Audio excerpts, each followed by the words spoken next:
Welcome to Psych 314, Adolescence and Emerging Adulthood, a Cultural Approach. So this is the orientation video for our class this spring semester. My name's Dan Florell. I'm a professor here at Eastern Kentucky University, and I'll be your instructor throughout the semester here. So let me tell you, I think adolescence is a fascinating topic. I've taught it for over 10 years now, and I just don't get tired of it. That's because the adolescent culture is continually changing, and they're always pushing for us who are a little longer in the tooth to embrace and kind of change with the times. So what we're going to do in this video is we're going to go ahead and do an overview of the class, what we're going to cover, and then we'll go through the syllabus and then finally wrap up with how I organize the Blackboard course, as this is a totally online asynchronous course, meaning that we don't have any particular days that we are devoting to this class, that you can just do it on your own pace in a given week. Now, given all that, I should caution you and say that while it's asynchronous, people who don't attack this course in an organized manner, in a structured manner, tend to fall behind, and then they're left scrambling at the end. So I've done my best to try to structure the overall course so there's a lot of predictability to it, multiple ways to get the information, and have it released over time and not just all flooded at once. And then that seems to work pretty well, at least it did last semester. So what we're going to do next is just highlight the book that we're using for this course, and that's Jeff Arnett's Adolescence and Emerging Adulthood, 6th edition. And so we'll be going through pretty much all of the chapters there throughout the semester, and we'll see that here on the syllabus. So let me get out of this and go to the syllabus now. So here is the syllabus for our class, and here is my name, my office. I do have an office in the Kamek building. However, due to EKU's advice, I pretty much have stayed home as I did last semester. So you probably would, if you saw me in my office, it'd be very rare this year. Usually I'm parked there, but not the case. You can call me on my office phone number. I do have connections through my computer here at home, but it is kind of hit and miss. You can leave messages. But as you might have concluded, the best way of getting a hold of me is through my email, my EKU email that's there. I am probably monitoring that the closest of any of the ways to communicate with me, and I will get back to you within a 24-hour period of any time that you email, other than on the weekends. And on the weekends, I will get back to you probably that Monday morning. The best times to try to get a hold of me are usually between 8 a.m. and 4:30 p.m. So a typical work day, if you email me later at night, it'll probably be the following morning before I respond. If you do it during the day, I may respond within a few minutes, or at the latest within 2 or 3 hours, typically, unless I'm out of town with some other issues and things that I'm addressing. So that's pretty much the overview of how to get a hold of me in my preferred mode, which is email. Now, I do have availability to set up any Zoom meetings if there's something that you'd like to discuss that, email just really isn't a very good venue. I'm more than happy to set that up with you. Just send me an email. We'll set up a time, and then we'll go ahead and address whatever issues come up. So I actually enjoy those. I don't get often, especially this year, last semester, or this current one I'm anticipating, and being able to see many of you in an in-person sort of format, or at least live. So it's nice, seeing as how the last 20 years I've been teaching pretty much in person, so I can kind of feel that void. So let's go ahead and get into the class. It is a real overview of adolescence and emerging adulthood across a range of domains that you can see there. We have a variety of student learning outcomes that are all tied to the various assignments and exams that we have for this course. As far as course requirements, we have 4 tests or 4 exams in this class. They are closed book, meaning no notes or other resources. I'm not going to force you to subscribe to Examity or one of those services to guarantee. I'm just going to go ahead and take it on your honor, because I realize that it can be very easy to cheat the system in regards to these remote tests. You're going to have 46 minutes, which is average pretty much 50 seconds per question. That didn't seem to be an issue for anybody last semester, so I anticipate that that's usually an adequate amount of time to get everything answered. And yes, there will be study guides provided at least a week before the exam is run. Once you do the exam, you need to allow yourself enough time to do it. And as a general bit of a guidance, I would typically advise being on a laptop or desktop computer and making sure that you have a consistent connection. Typically, if you have your connection kick out, then whatever you were on kicks in as your final grade. Don't panic if that happens. Just email me, let me know what happened. If it's within the 24-hour window where we're taking exams, I can just reset it and have you start over. Or we can go ahead and figure out a different time for you to make up that exam. Unfortunately, I can't allow you just to pick up. The system doesn't allow that. So much better for it to not happen at all. And I realize most of us don't have control over that. But if you're having in a spotty Wi-Fi or you're on your phone or something, I would try not to do it in those venues because those seem to be the ones that trigger the most difficulties. Okay. We're going to have a series of critical reading exercises where you're going to read some articles, some journal articles, some popular press ones regarding some of the topics that we're going over. And we're going to do this using the CI model. And I'll go ahead and describe that in more detail later. That can be a little bit of a difficult task at first, so I'm going to ease you into it. But typically people by their second assignment, a CI assignment, are doing pretty good. So know that has some growing pains, but usually people find it valuable and a very helpful way to kind of read articles. There are going to be some other class assignments. Now, 3 of those require watching a movie, and so you will typically have to sign on to like an Amazon and rent it unless you happen to be a member of a particular streaming service. And so there are 3 movies that are probably $4 a piece. So you'll just kind of in the back of your mind know that you'll be spending $12 to complete those 3 assignments. But I think that they're very helpful. My goal is to try to tie in all the concepts that we talk about throughout the semester into like a movie or documentary where you have adolescents and it really mimics some of the things they're going through and tying in those concepts. And I think that just makes it more real in regards to how these concepts actually look in real life. As far as attendance, we are asynchronous. So I don't check in other than I will check Blackboard at least once a week around Thursday to make sure you've logged in on by that Monday at least, because Monday is typically when new material gets released, and then I can know that at least you've had a chance to see it. If it's been a week and a half, I know you haven't been keeping up with the class because the class materials weren't available until that Monday.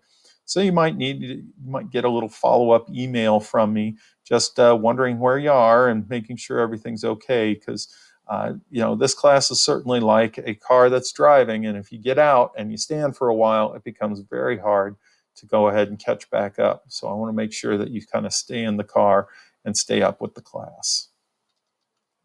Course grading, this is the breakdown. So exams are going to be 40%, critical reading or the CIs is 20%, and then the class assignments, another 40%. And it breaks down in your traditional 90, 80, 70, 60 for A, B's, C's, and D's. Course, we already talked about the required text. Next is the option of Remind. So many of you may be familiar with the Remind service through a variety of organizations that have used it, or maybe even when you were in high school. I'm using it in this class for a couple of reasons. I found it very helpful. If you get a text message that something's due in your class and it shows up on your phone, and you usually check your phone, then it can be that little extra reminder. Now, I have other ways to remind you in addition to the syllabus. I also send out weekly announcements that kind of give a summary of what's been going on in the week and what you have coming up. But if you want something a little bit more immediate, the Remind assignments would be what I would recommend signing up for. Now, these text message services are free, and they are optional for this course. You do not have to complete it. I am not going to harry you and say, hey, why haven't you signed up for Remind? This is totally on you. I will say that the people that most struggled in these classes online last semester are also the ones that didn't sign up for the reminders. So take that as you will. But if you have a good organization system that works for you and you don't want these texts, that's fine. Okay. The other one, in addition to Remind Assignments, which tells you about upcoming assignments and exams, is Remind Content. So one of the best ways to learn material is what they call distributed learning, right? So you learn it over time, a little bit every day. So Remind Content sends you out a daily text right around 4 p.m., and it'll just come up, and it's a little statement of some content that we've been going over that particular day or that week, just to serve as a little reminder. It also may kind of like, oh yeah, I probably ought to go watch the video modules for that chapter. So once again, if you want to join that, go ahead. You can see there are two different ways, two different reminds, and the details are going to be on the Blackboard site right under the syllabus under course information. Okay, what about late assignments and makeup exams? So my late assignment policy is that all assignments and exams are usually done or due by midnight of the due date, and that every day afterwards you have a 10% reduction levied on any late assignments. You also will see that the folders for those assignments disappear after the due date. So if you didn't download it prior to the due date, you need to email me so I can send that to you. And then the sooner you can get it back to me, the less reduction there's going to be for it being late. After a week, though, the assignment goes to a 0. As far as makeup exams, you need to make up on any exam that you do miss before the next one. And I'm going to leave it up to you to tell me when that is. Otherwise, if I see another exam and you hadn't taken the last one, that goes into a 0. Okay. Not surprisingly, all of our course is on Blackboard, so make sure that that's running smooth. Firefox and Google Chrome tends to be best. We do have support services in place at the university. Of course, Knoll Studio is very good for project-related things. The library has a ton of good resources, and then we also have the Student Success Center that can offer you a lot of help as far as studying and tutoring. And we also have at EKU's psychology department the PASS Tutoring Center, which is more psych course related content. And so if you are having any issues, I highly recommend it. These are students who've taken this course and have done well in it. And so those are the ones who will be tutoring you. Here's some drop policy, academic integrity, and other things. Now, official email, EKU email address is going to be the way that I'm communicating with you about the course, and it's the only contact way I have for you. So if you're missing content or I'm sending you announcement reminders, it's going to be through the EKU email. So you need to get used to checking that on at least a daily basis, and I'm sure that'll play out also for your other courses. I promise that I will not inundate you with emails from this course. You will get on average one, unless you have not turned things in, and then you may get one or two more. But that's basically it. If you have any sort of disabilities that require accommodations in this course, please get me that document from the Center for Student Accessibility so that I can put it on to any exams that you need, say, extended time or any other accommodations necessary in this online environment. Okay, so let's go ahead and go on to our tentative course outline. And I've basically designed this course like I taught it in person. So I typically teach this course on a Monday, Wednesday, Friday schedule. Like I said, it doesn't mean you have to log in on any of these particular days, but it does show you kind of how and give you a form and kind of a structure of how this is going to go on.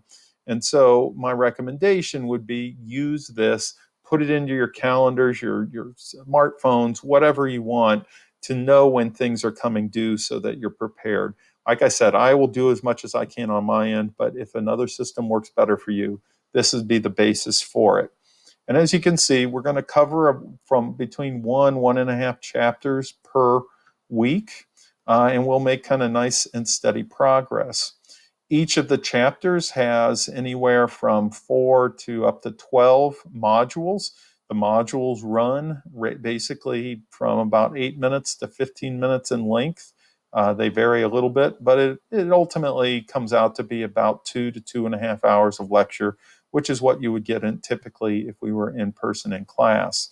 So this orientation video is going to be the longest video that you will watch in this class. All the others are broken up. And I did that to make it easier for you so that you can watch a couple of the videos, take breaks, not have to worry like, where was I on some hour or 2 hour recording. And so you can binge watch it all at once. You can kind of draft it over a Monday, Wednesday, Friday type schedule like I have here on the syllabus. It's really up to you. Those modules will become available on the day that we're supposed to start them. So Chapter 2 is going to pop up in your Blackboard on January 22nd, and all the modules will be there, and you can go ahead and watch them then. As you can see, I've designed the course to have something about every week due, whether those are assignments, exams, or other things. So pretty much, as you can see, every week, more or less, there's something due. All right. Okay, so I'm going to go ahead now and switch over to Blackboard just to have a view of that. Okay. So here's our Blackboard, and here's the announcement that many of you have probably received already, just welcome you to class and give you a little more details about things. So I have a weekly roundup that I send Thursday mornings typically, maybe late Wednesday afternoons, rarely if I'm going to be out of town on Thursday. And they're going to go ahead and say, okay, this is what we just did since our last roundup, so since last Thursday. This is what we're going to do going into next week.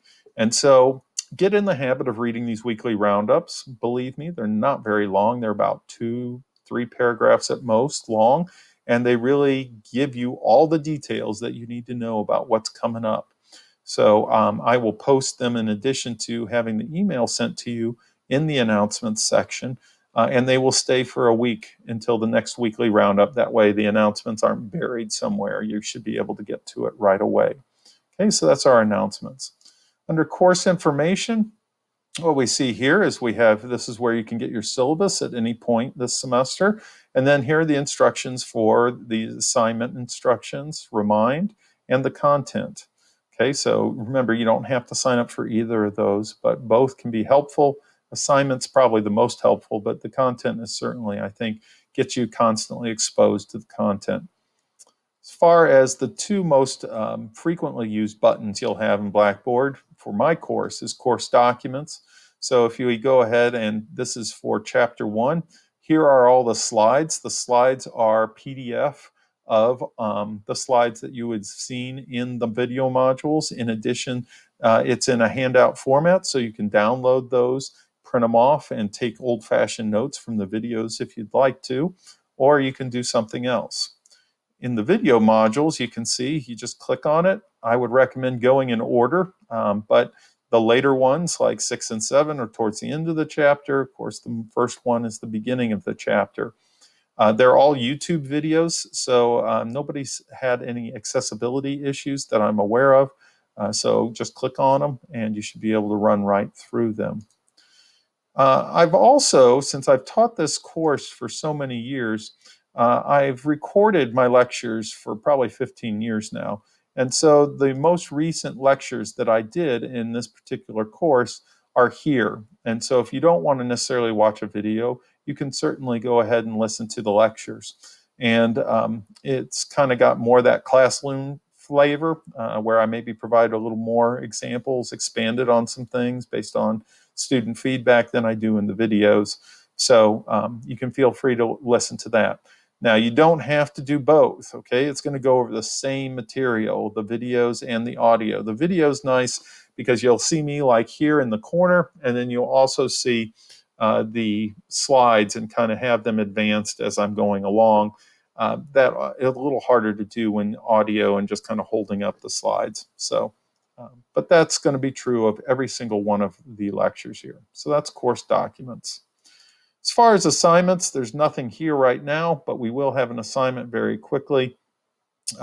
Actually, the first assignment is back under course documents under orientation. where this video is also located. I realize I've sent a link to, so you may have gotten it directly, but this is where the orientation video module is going to be right here. And then as far as exams, this is where you would go to take your exams. Okay. So that's pretty much it. Excited to have you in the course. I think it's an excellent course. I find it fascinating. You're going to run across adolescents and emerging adults if you're not one yourself. And it's helpful to kind of know what's going on in their minds when you're dealing with them. So by all means, reach out to me if you have any questions. Otherwise, really looking forward to it. Take care.